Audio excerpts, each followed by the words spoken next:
I am the Tofu Golem. Please enjoy the video. You should start with aligned, exposure-matched layers so blending targets pixels, not composition errors. First, select the layers you want to combine and convert them to smart objects to preserve edits. Once done, make sure their stacking order reflects foreground and background priorities. Switch to the Layers menu and prepare to use Auto Blend. This step directs Photoshop to analyze edges and exposures, so perform basic retouching now, because Auto Blend assumes reasonably clean, aligned layers.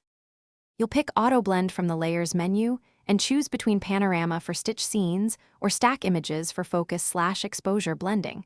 That choice matters because Photoshop blends differently. Make sure Seamless Tones and Colors is on to smooth mismatches, and decide on Content-Aware Fill if edges are transparent. Watch the generated layer masks closely. They show what Photoshop kept or removed. When a mask misses details, paint with a soft brush at appropriate opacity to restore or hide areas, ensuring a natural composite. You finish by evaluating final tonality and seams, adding adjustment layers for contrast, color, or local corrections so the blend reads as one image.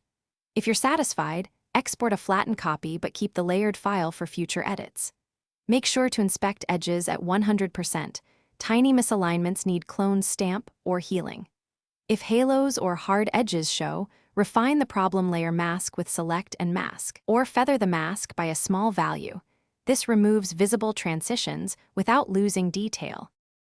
Thanks for watching. Consider subscribing if we helped you today.